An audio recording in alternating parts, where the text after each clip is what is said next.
WIS Columbia, the station you count on for local news. This is WIS News 10's Newswatch. Good morning. He's chairman of the board for the powerful, influential law firm Nexsen Pruitt. He has never run for public office, but now Leighton Lord says he wants to be this state's Republican candidate for Attorney General.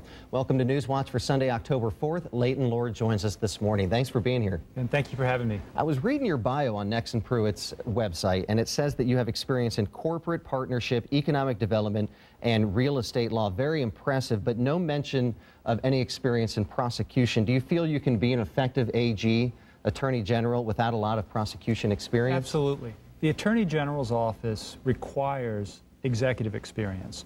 What I've done for the last 4 years, Ben, is run a law firm that's roughly twice the size of the Attorney General's office in 2 states.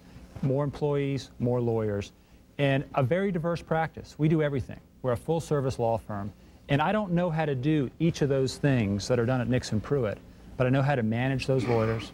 I know how to make sure that our clients get the best results possible, and that's what I'll do as Attorney General. Plus, before I came to Nexsen Pruitt, I was the Republican staff counsel to the Permanent Subcommittee on Investigations, where my job was to work with prosecutors, work with law enforcement, to try to help them do a better job.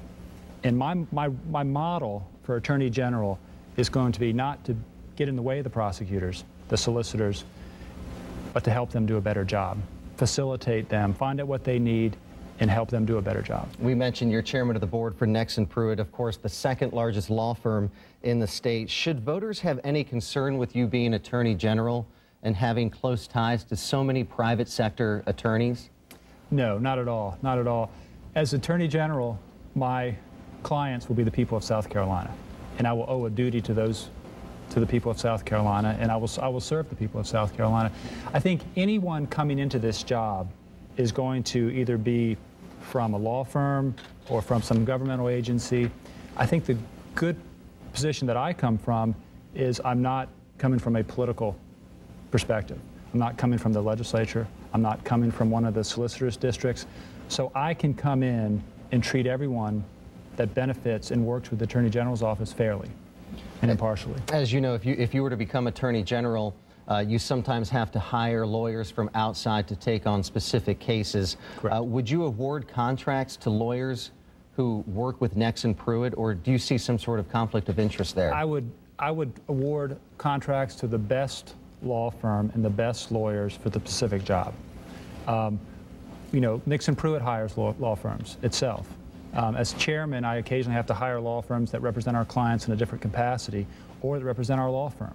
So I know how to hire law firms, and what I would do is evaluate each one, depending on the facts and the case, what needs to be done, and hire the best for the state. So you do not see any sort of conflict of interest there? You're just saying that you would hire? I do not see any conflict of interest at all. Okay. Matter of fact, some of my partners are probably worried I'd be rougher on them than I would on people that aren't from Nexsen Pruitt. I wanted to read a couple statements that you gave, a couple publications here in Columbia when you announced your intention to run for Attorney General. You told the state newspaper, South Carolina desperately needs new leadership from the private sector that will get things done, not for political reasons, but for the right reasons. You told Columbia Regional Business Journal, I've been very disappointed in the leadership coming out of Columbia.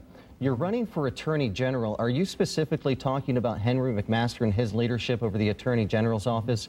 And what specific criticisms do you have for him? I'm not specifically talking about Henry McMaster. I think Henry's done a good job in a lot of ways, so I'm not criticizing Henry.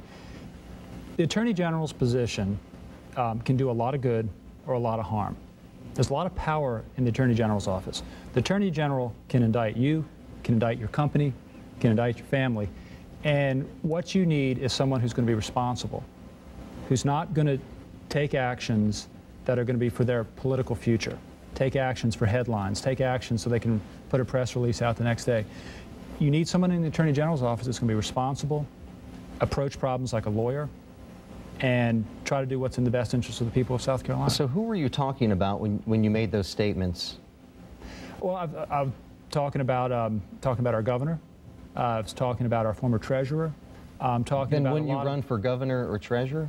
I have no political ambitions beyond Attorney General.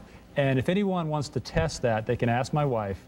who I would not run for any She would know. without her full endorsement. And my deal with my wife right now is this is it.